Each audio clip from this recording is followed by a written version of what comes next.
Hello and welcome. I'm Ganit Ankori, the Henry and Lois Foster Director and Chief Curator at the Rose Art Museum. Thank you for joining us for Encore Presentations, a new series highlighting standout programs from the archives, celebrating the museum's history of engaging artists in critical conversations. Tonight's Encore presentation is from 2015 and was part of the Art, Blackness, Diaspora initiative. The program features pioneering artist Melvin Edwards in dialogue with former Rose director Christopher Bedford and Professor Chad Williams, chair of the African and African American Studies Department at Brandeis University. I hope you enjoy tonight's Encore presentation.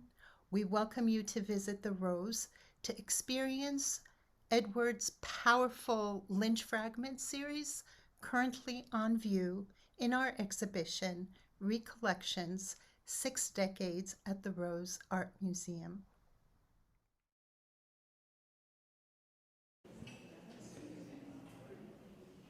Is this working? I love microphones. So it's my pleasure to welcome you all here. It's wonderful to see such a great crowd. My name is Christopher Bedford. For those of you who don't know me, I'm the director of the Rose. It's a great privilege to be here in the galleries this afternoon with Chad and with Melvin Edwards. I'm not going to waste too much time. I'm going to invite you to sit down and be comfortable there. I'm not going to waste too much time on the introductions, but I do first of all want to acknowledge the reason we're all here, which is, and this is printed out for me by Ganit, to make sure that I didn't fumble the thank yous.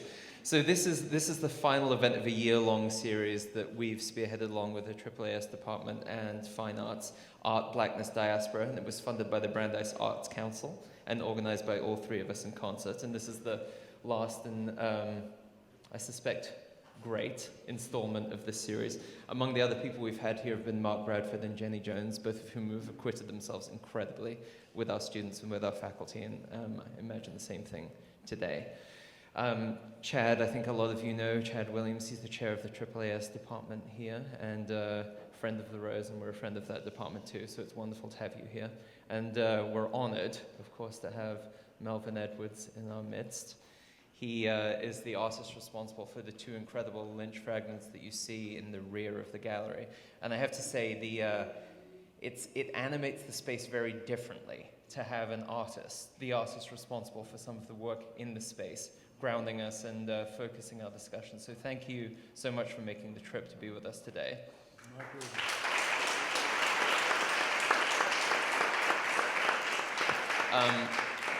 I want to commit the majority of the time to Melvin, so I'm not going to go into an exhaustive biography that you can all find by Googling, etc. and so forth. But I did want to draw your attention quickly to this incredible catalog, Melvin Edwards' 5 Decades.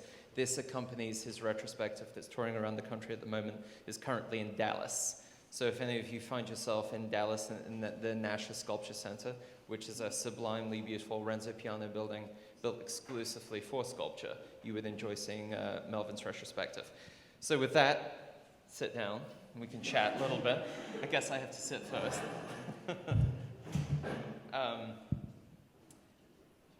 I'm just going to begin with a very broad question, and maybe one that's too infrequently asked of artists, and one that occurs to me often in studio visits that I'm too embarrassed to ask.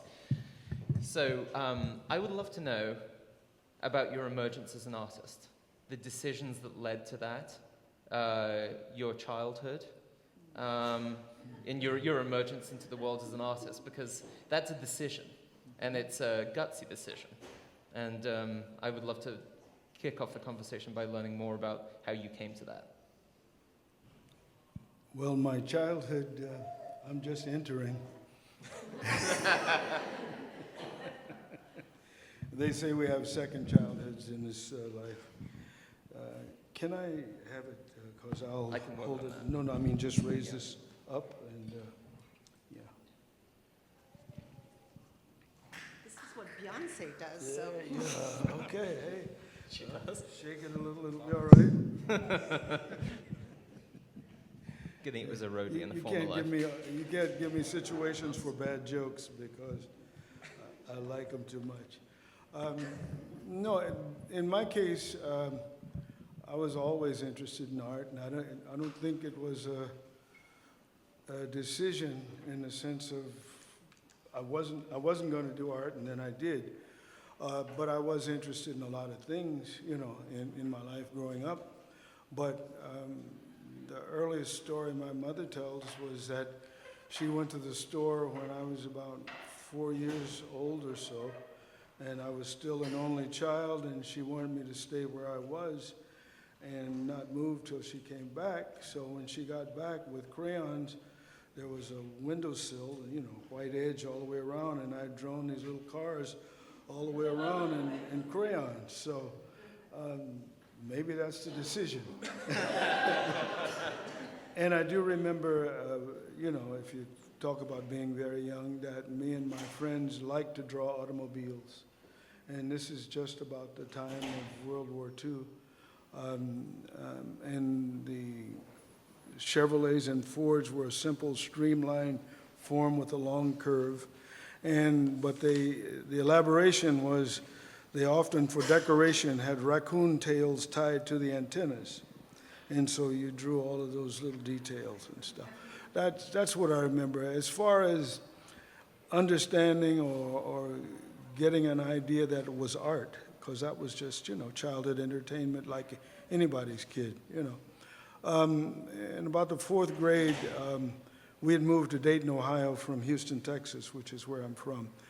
The teacher, we had an art class, and the teacher set one of our classmates up as a model. I remember she was a little plump blonde girl with a blue and white pinafore with checks named Flora. And teacher said, draw. No instructions, just draw. And after I finished the drawing, I realized it really looked like Flora. And I said, no kidding. I had no idea that, a person could do that, at that stage. So, in other words, I liked art from the beginning, and it seemed a natural activity.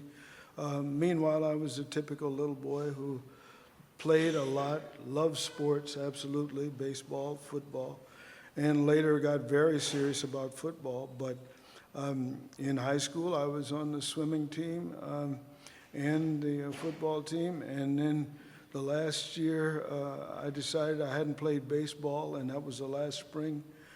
So I told Coach I was coming out. I said, what are you doing coming out for baseball? I said, well, if they can throw it, I can hit it.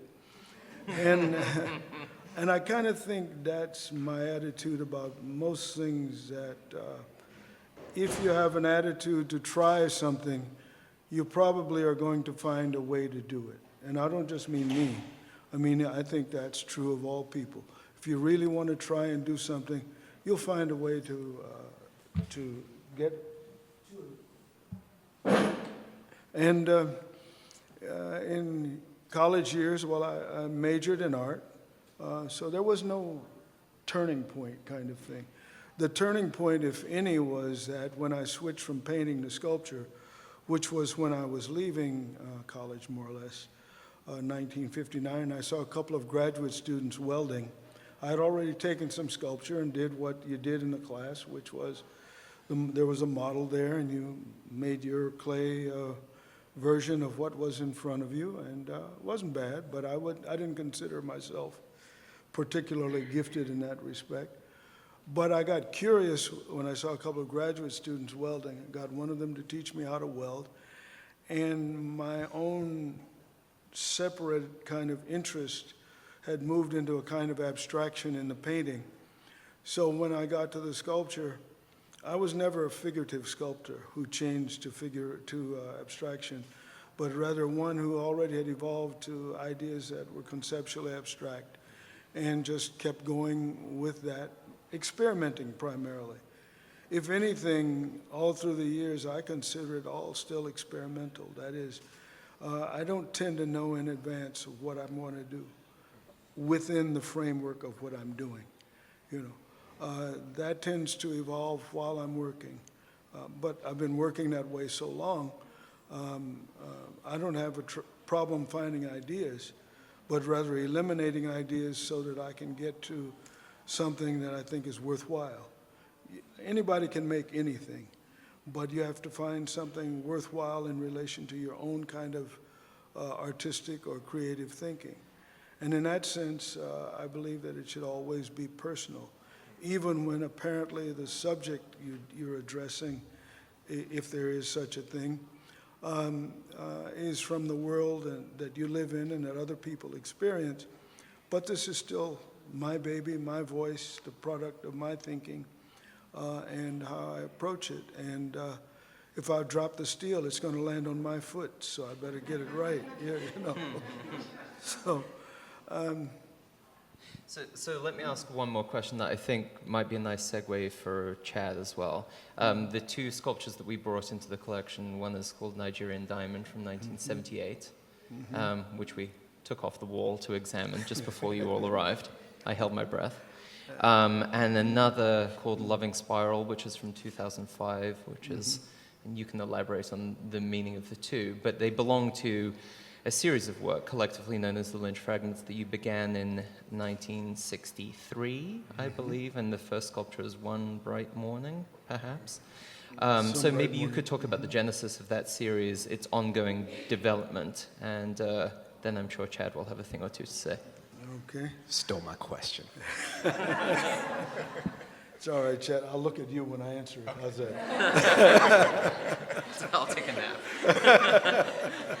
Oh, no, we're going to keep you awake. No, we got some stuff. That group of ideas, as I was really developing myself experimentally to see how serious I could be about sculpture. And I had taken the welding lessons in 1960. But, and I primarily left school then, though I hadn't graduated, but I had like 135 credits and stuff. In other words, I was taking anything I wanted to in college, you know, physiological anthropology, geology, you know, logic. Logic's the only class I ever failed, so you can take it that way, but I did. And it's the only time in my university years that a teacher called me in and said he didn't understand why I wasn't getting what I was saying. And I said, well, I didn't understand it either. But later, I kept the logic book, and I found out it's what I call it, a parallel to mathematics, and that just meant I had issues of avoidance. Anyway, as I started experimenting with sculpture, working with steel, I started to find my way. And one of the art world things that was said to everybody in that period was art should be made for art's sake, not for any subjective reasons of your own. And that didn't make sense to me, but it was a standard formalist kind of statement, and it was affecting a lot of people. I wasn't that aware that it was because, frankly, I was just focused so much on my own life. But anyway, when I did encounter it, and I said, well, you know, the advice that had been given to me in high school from my teacher, Mrs. Ethel Ladner, was you make art out of the world that you know and experience, you know. And actually, when you look at any world history book, that's what people do all over the world, everywhere. They invent their own languages, their own musics, their own everything. So same thing has to be true in visual art. And anyway, so after I bounced off of that art world rhetoric and said, well, we're involved in a struggle to change American society. I grew up in the South in the United States. Racism and laws of race and behavior were very much there, and we were very much part of the generation that came before us that fought those things. People like to say that period is the civil rights movement. No, the civil rights movement started as soon as the first person was pressed on a boat to come here. That's when the civil rights movement started, not in the 1960s. So you didn't ask me that, but This is excellent. that's a part of what I deal with in the work. That means that you're carrying all along cultural dynamics of the world you live in, of the world you've come from, and the future that you hope to create. And I always considered, once I was involved in being a grown-up artist, that there's what I create that I hope will be significant, you know. And didn't know that I'd actually get to something that serious, but I think I did. And the Lynch Fragments got the title, didn't start with the title, didn't start with the theme, but rather just some way to be relevant within my sculpture to what was going on in the world that I lived in, meaning the world socially, the world aesthetically, the world in all of those parts. And the first one of them was a day that I happened to be experimenting, primarily working in relief, that is, on a surface and building things up. And some ideas seemed to be coming together. And actually, by the end of that day, I had this piece that later on I gave a title called Some Bright Morning. It was the first of the pieces that I later on collectively called the Lynch Fragments series. So each piece had its own individual title, its own personal dynamic. It's like having children. They're all going to be kids, but you got to name them, because and if you're doing it hopefully, well, you know, you know, some parents have fun, and I don't question my daughters too much about what they think about what I named them, or we named them, but they seem content with it. Anyway, within the work, after about 5 or 6 pieces, I realized that I had a way of working and developing things that was probably going to continue for a while.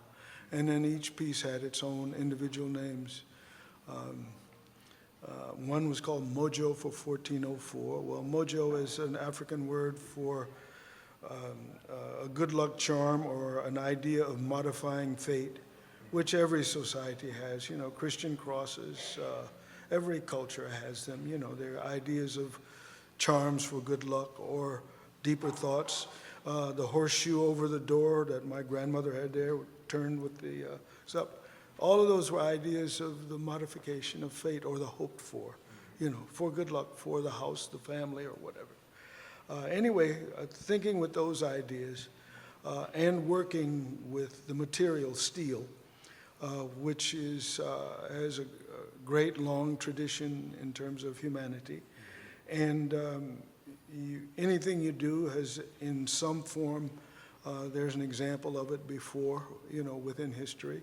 And then the new technologies, they still hammer steel. They just hammer it with a computer now, you know. All the things that humans have always done are repackaged for the world we live in. But I work fairly directly with either oxygen and acetylene for gas welding, which the first 6 years was my primary process. Then after about 5 or 6 years, I got involved using electronics, that is electrical arc welding, and eventually MIG welding, which is a computerized version of it. And I tend to go back primarily to the first electrical way. It seems to give me the right kind of time to work and think at the same time. And also, because people recognize objects in the work, the presumption is it's simply an additive process of thing after thing being added. But any number of pieces, what you see may have gone through 4 or 5 phases. I may have cut the whole piece in half and redeveloped it. It isn't a 1, 2, 3, 4 thing, but whatever I intuitively think is best and functional, you know. There are tools and things that you recognize, like hammers and railroad spikes and things like that. Then there are things that look like those, and they weren't. I made the railroad spike.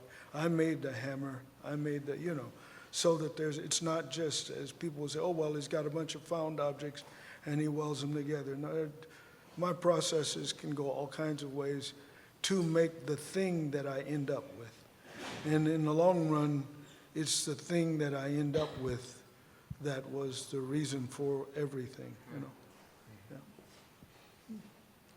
Well, I mean, there's a lot there that I would love to delve into, and we'll have some time for Q&A.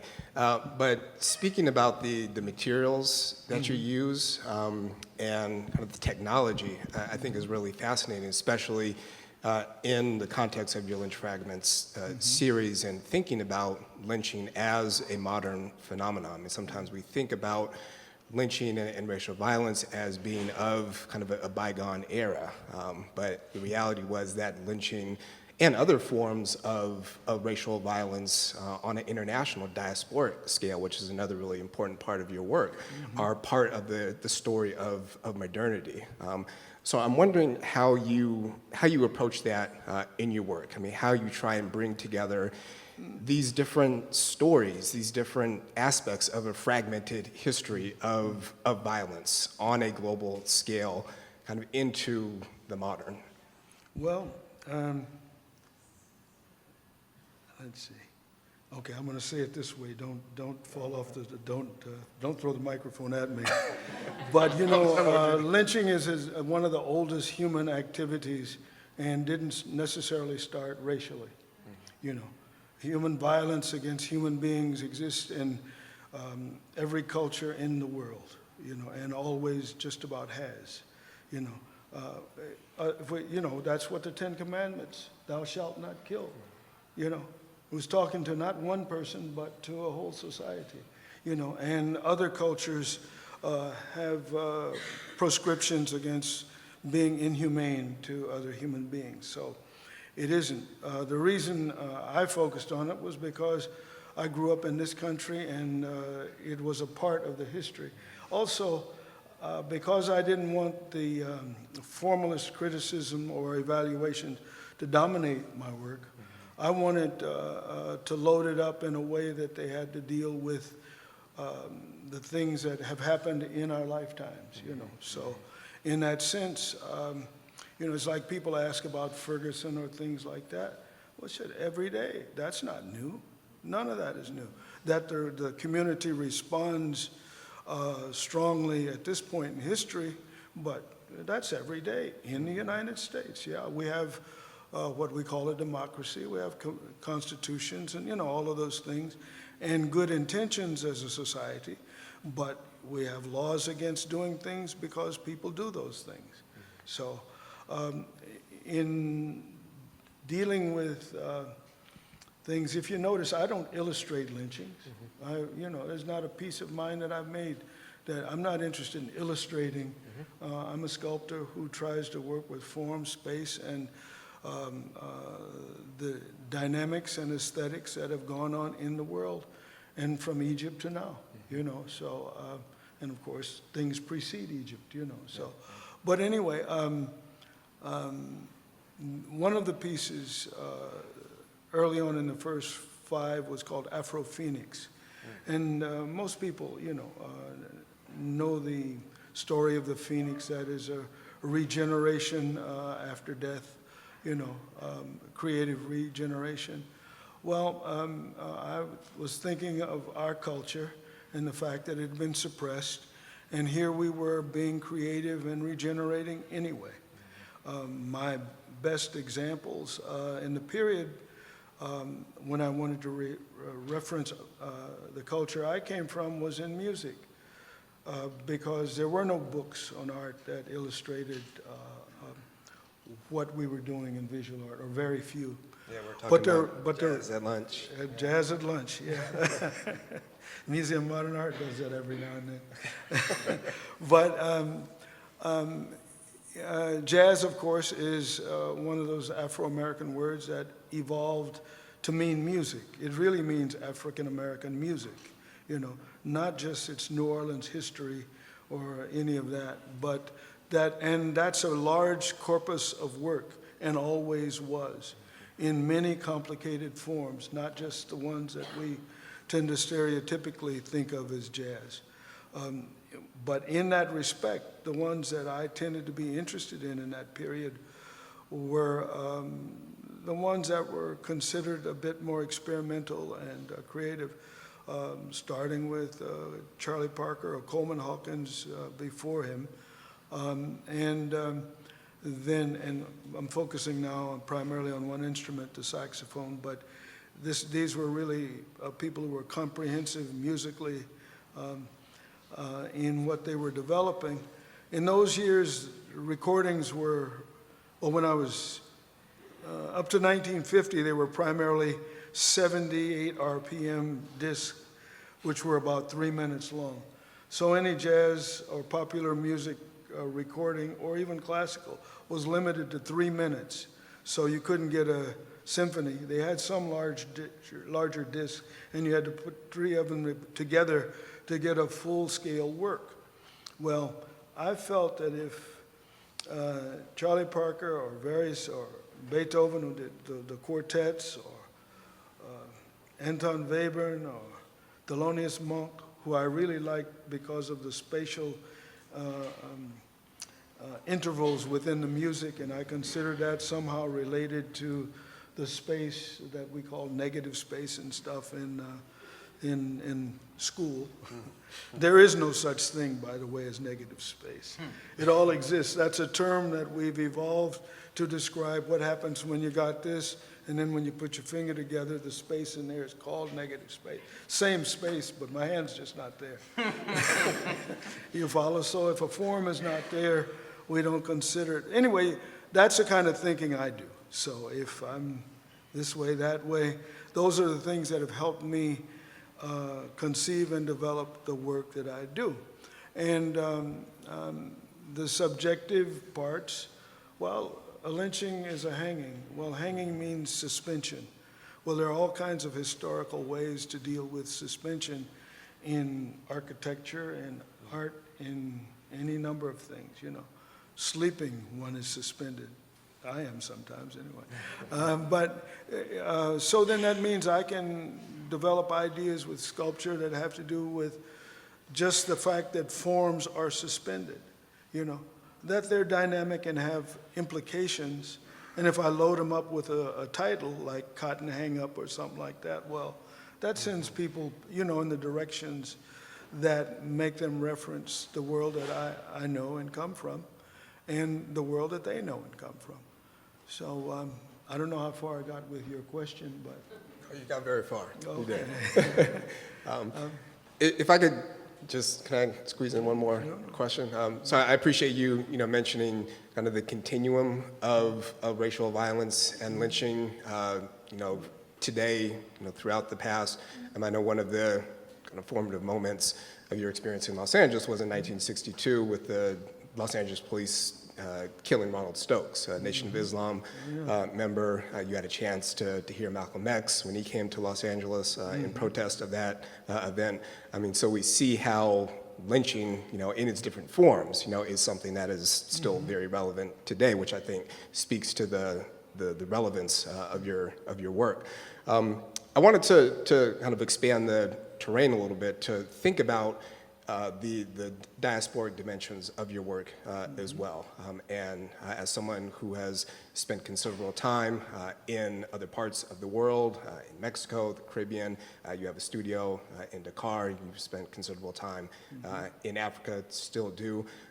How do you see your work as, in some ways, transgressing the oftentimes false boundaries between African American art and African art? Do you see the term African diaspora art as applying to you? Does it have a kind of relevance that you think we should consider more seriously? I think I'm going to say it this way. From when I was very young, any word that referred to African Americans, Negro, colored, this or that, all they really meant was African. And that's all they ever meant to me, that we are Africans living in the Americas. And I didn't hear the word diaspora till way after I finished college. In other words, language habits change within societies. So awarenesses. But we knew there were African people all over the world, starting with Africa, but in many places, you know. The people of Japan are called Edo, I think, right? Okay. The people of Benin in Nigeria speak Edo. Spell the same. When I say spell the same, I mean English alphabet, because Japanese writing is different, and etc. But linguistically and specifically, they of course are very different cultures. I think human beings always play around, or always have variations, but a different significance is applied to aesthetics of all kind, art or the verbal ones that we live with. Okay. The Diaspora, I think I'm going to address exactly how, in recent years, I decided to address it. I developed a series of works that I roughly are called column of memory, point of memory, etc. They're usually vertical columns of steel, accompanied by a steel column of chain attached to it in one configuration of another. And I decided that I would try and, in many of the places that are basically ports in the world, in particular the Western Hemisphere, but in Africa as well, that any place there is African culture, the culture of that place, that is music, language, whatever, is different because of our presence, just as it's different because of the presence of other people and their languages or their aesthetic things are in those places. So a simple way to say it is we got jazz and we got samba, we got rumba, you know. So all of those are all musical references. But the functional reality is any place that our people showed up in the world, for whatever reasons we showed up, the imprints of our culture are a part of those societies. There isn't one you can find anywhere in the world. If you want to hear some very interesting African-American music, watch television in Korea, you know. I've been there and I've seen it, you know. So, you know, I said, what's my niece doing there on Korean TV? You know, but, but I'm just getting, I'm trying to say, the human diaspora, or what we now call globalization, is everywhere. Okay. My intent as an artist is two things. The Lynch Fragments people would presume are primarily a protest as work. The truth is, my feeling is, no, they're socially expressive and they express a variety of things. And in art being socially expressive can deal with any number of kinds of things. And the Lynch Fragments do that. There are pieces, the one back there called Nigerian Diamond, which is the piece on the left piece, if you're looking back on the wall, is dedicated to a Nigerian architect named Demas Nwoko. Thank you.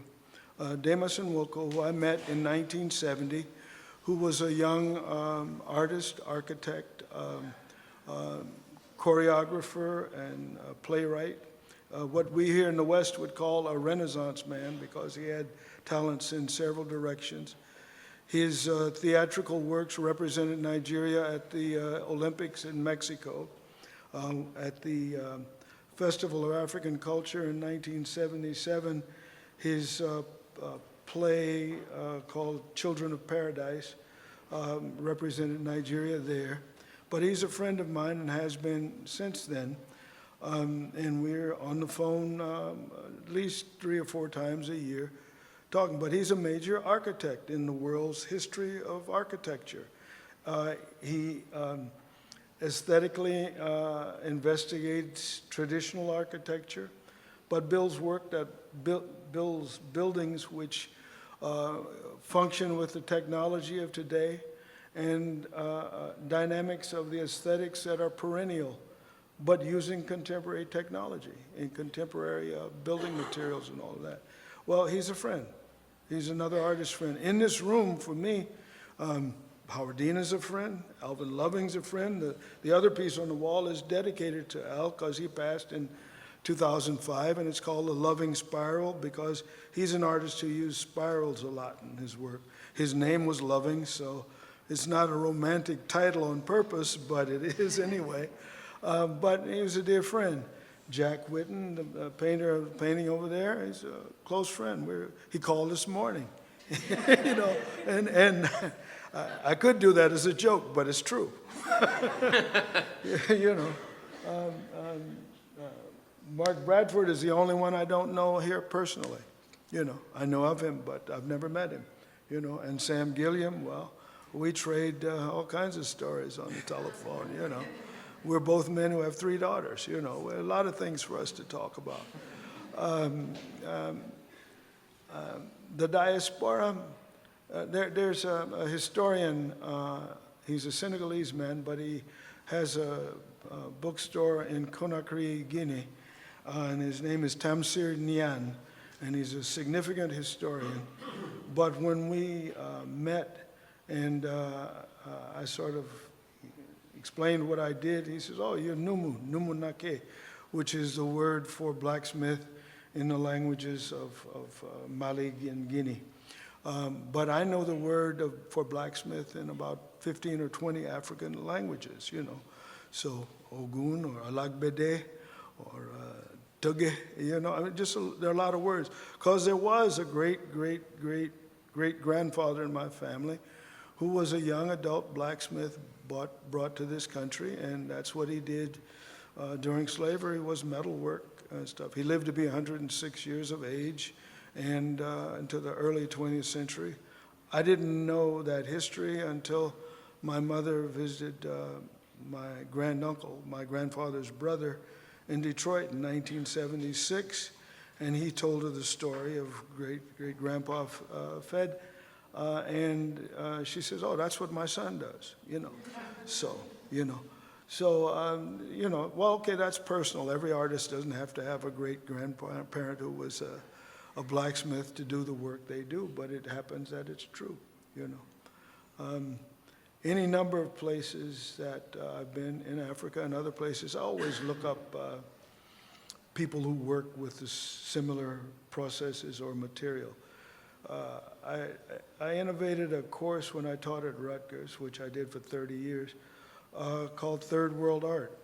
And there was a film produced by National Geographic, which focused on Japan and the people called cultural treasures. They were older people who worked or made things in various traditional ways, from cloth makers, puppet makers, and one of these segments in the film was of sword makers and their process of collectively heating and hammering out steel to make a sword, very similar to the collective processes for metalworking in Africa or anywhere else in the world.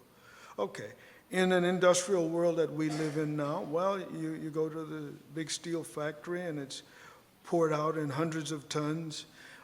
It's melted and there are machines, but the machines hammer, the machines melt, the machine do all the same things that you do in small form, you know. So, you know, it's like the French fries you buy in the frozen foods department. They've been through industrial processing, but it's still French fries, you know. You know. So I just think, you didn't expect me to go this way? Okay, next question. I just like the French fry now. I figured you did, you know. Could have been grits, I didn't want to tell you. But, So I can ask one more brief question, and then I sense there are probably questions from the audience, and I know we only have an hour, so we'll open it up maybe after that, and one more from Chad. So we're sitting in this gallery. I'm struck by the prevalence of what we loosely call abstraction. And this is something you and I talked about over dinner last night. So following on from that. Okay. I wanted you to talk a little bit about what abstraction means to you, what the term means to you personally, what it means art historically in your sense. Sure. And perhaps what the relationship is to autobiography as a concept, because another thing I'm struck by in this room is the deep relationship between those two. Sure. First thing I'm going to do is, and I've never done this before, but in a room with an audience, every now and then the person asks the audience something. How many people in here who have ever gone to the dictionary and looked up the word abstract?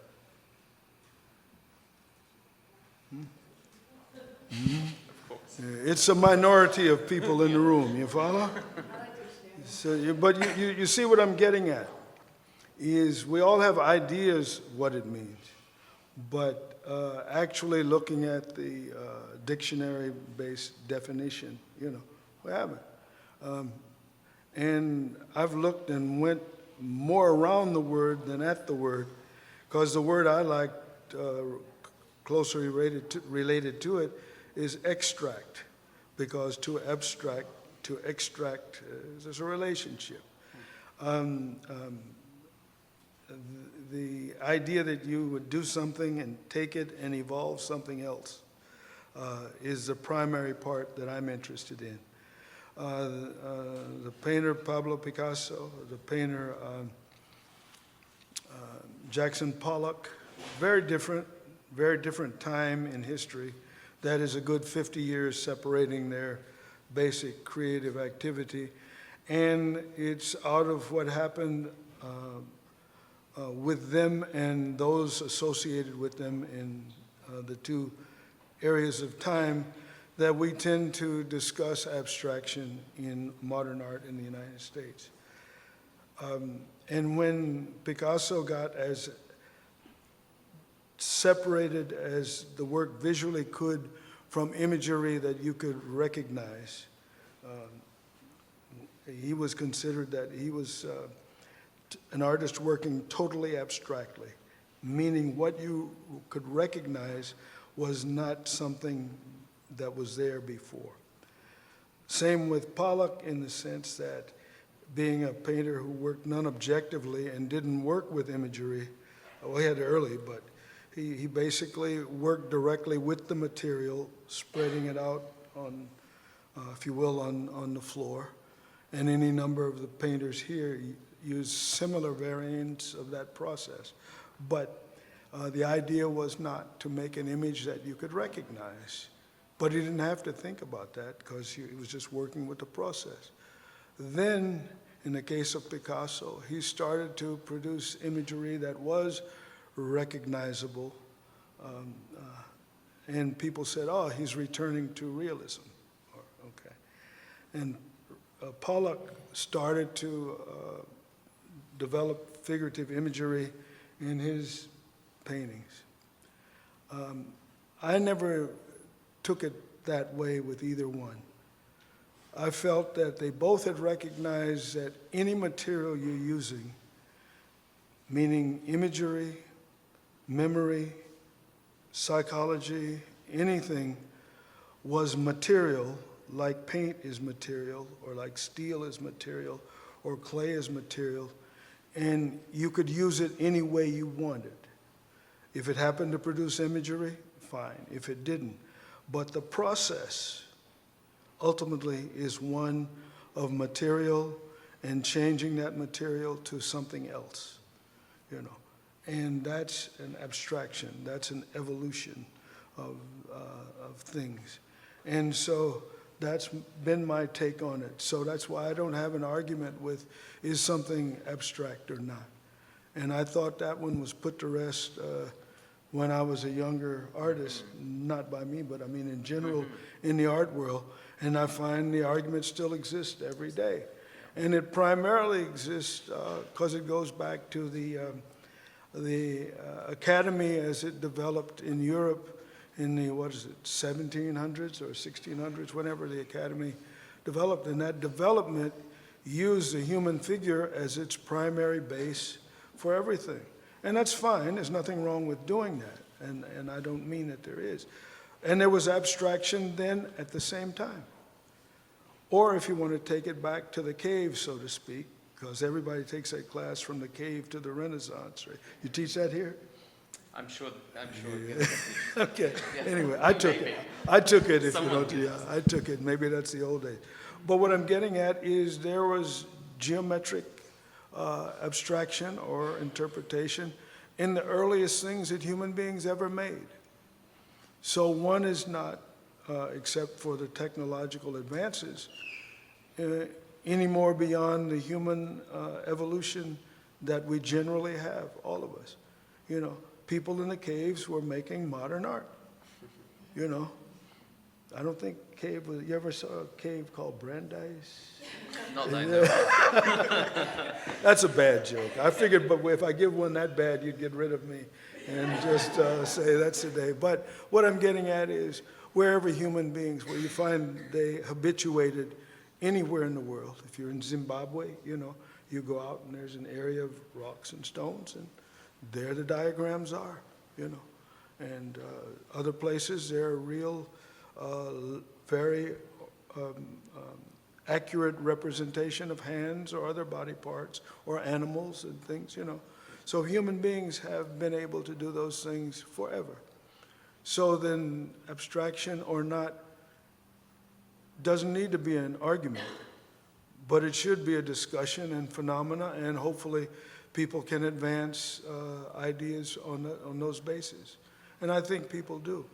The addition to that, a little earlier when I talked about the columns as being symbols of culture, transfer, the other thing that I happen to think most important for me as an artist is not only is there the critical aspect of the societies that we live in, but that I should be creating something that's new and something to look forward to, if you will, so that there are works that don't necessarily emanate the social criticisms, but rather the idea of the development in societies.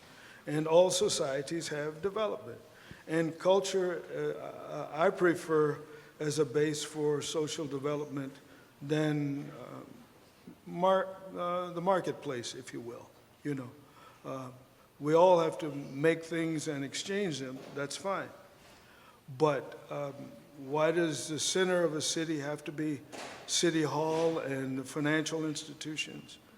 Why couldn't it be an educational institution? Because things will develop around it that are functional for society. And if urban development is to have significant aesthetic impact on society, then we have to think a lot in those directions as well, you know. The ways things have been done, the ordinary big city is the 5,000 years ago marketplace in any place in the world. That's what it is now, except it's got Macy's, you know, or whatever. But Macy's is just a bigger marketplace, you know.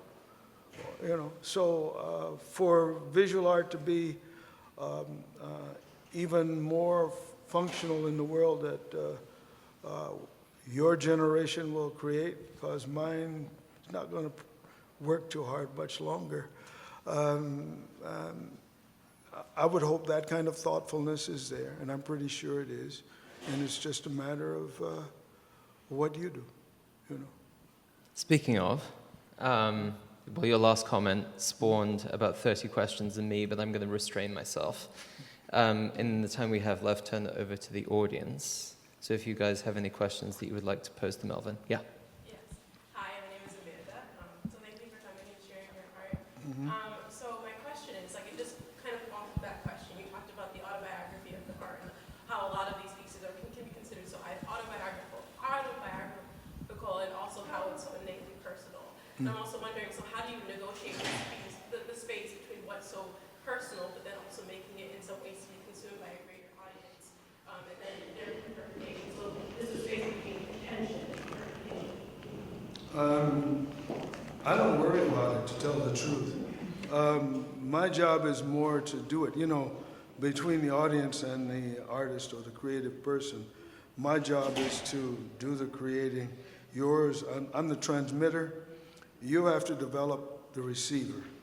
Often people think that the audience has no responsibility. They don't think they have to learn the language. They don't think they have to get familiar with what you do. But if it took me 5 years to develop a set of ideas, the audience can at least spend a couple months sorting it out, not just walking into the room and automatically thinking they're going to. I know if I was came in the room and I was speaking Yoruba, there wouldn't be many people in here, if any, who would expect to be able to understand it, you know, or any number of other people. I'm sure people here in this room who come from places and speak other languages, their experiences, you don't know a thing when they choose to say something in their language, you know. They are the creator, they are the transmitter, you haven't developed the receiver, you know. You haven't learned to understand their language. I don't mean that you should know it completely when it comes to visual art. That's not, nobody has that kind of time. But one does have to familiarize themselves with what another person's ways are, what the looks of a Jack Whitten painting are. Looks meaning more than one, you know. The looks of Sam Gilliam, you know, over there. You know, and as I say, I know these people who happen to be in this room, whose works are here, and I know they're very different people, you know, but I've spent 30 years knowing them, so I don't expect other people to. But if you come several times, look in some books, and you start to get familiar with the intentions of Sam or William or anybody, and anything it's like music, you know, you can hear it once and it can move you. There's stuff you can dance to and you don't remember a thing about it later on, you know. But, you know, it was good for that point. But if you really want to know something about that musician and his work, you're going to have to spend some more time with it, you know. And usually the musics that that come to mind to you, that's music you spent some time with, you know. And so the same thing is true with visual art, you know, mine or anybody, you know. Come to New York, and there's a man sitting in here named Alexander Gray. He owns a house in New York. No, it's a gallery, and it's a gallery where I show my work, and he didn't know I was going to pick on him. But anyway, the exhibitions there are interesting, you know. And but you have to spend more than one look, you know, more than one shot. But please come look.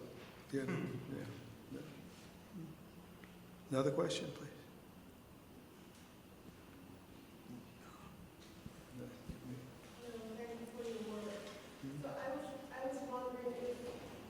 Really, I want to know what living with a poet has done to your work.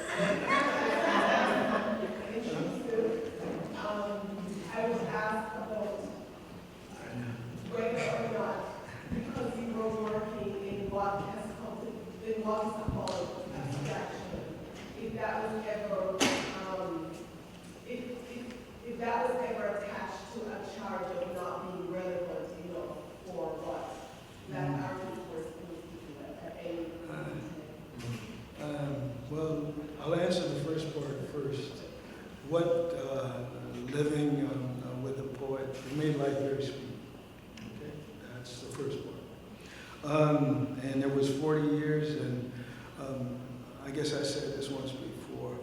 Little boys always hope some pretty girl's going to let them carry her books, and I got to carry books for 40 years. So, that was very funny. In terms of responsibility arguments in the communities that we come from, I always felt everything we did could contribute. And one thing you could do if you want to start a fight with me is tell me what I should do. And I could have easily a piece of steel in my hand, so. And since I detected a West Indian accent, you know what I mean? Yeah. No, but, you know, our community, like any communities, you know, and I'll say it in the sense of, there's arguments of how you approach life, how you approach problems, of how you, whose mother's cooking is best, you know, all of that. And the main thing to me is if you're working, if there's a problem, that everybody's trying to solve the problem. That's the main thing. as far as the particular styles of, well, we should do it this way.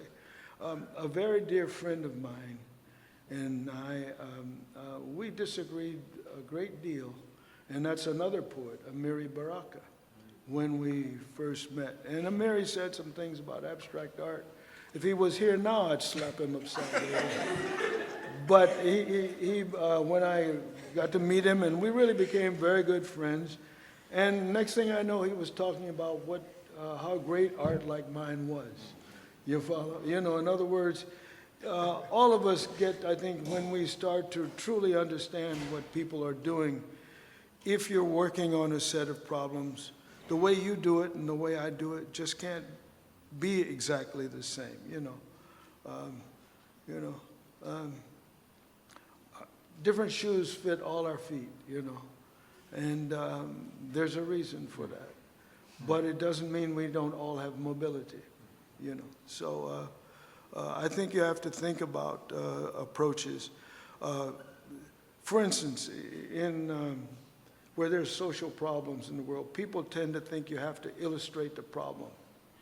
My attitude has always been both the creators of the problems and the receivers of the problem already know what the problems are. Take care of the problem. That's the real thing to do. Take care of the problem. You know, I don't have to tell anybody in here it's wrong to abuse another person. Everybody here knows that, you know.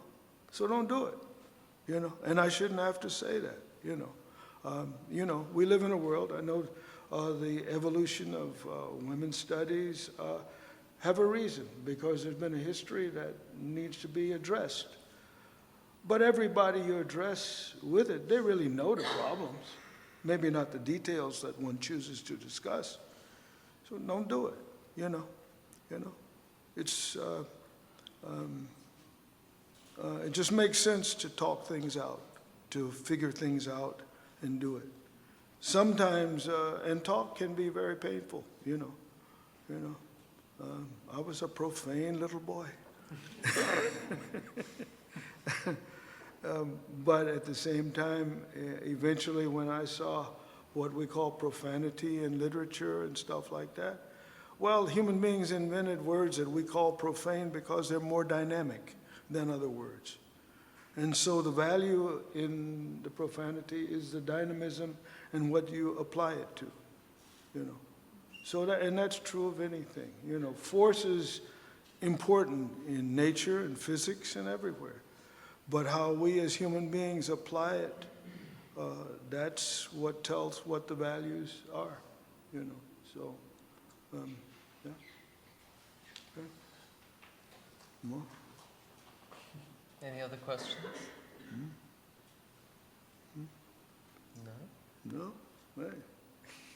Well, thank you very much.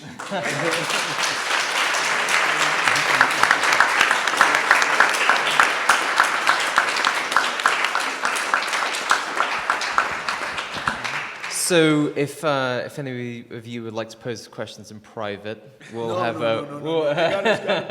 It's gotta be public. It's got to be public, no questions. No secrets. But we are having a reception afterwards, and you're welcome to join us. And thank you so much for coming. That's okay.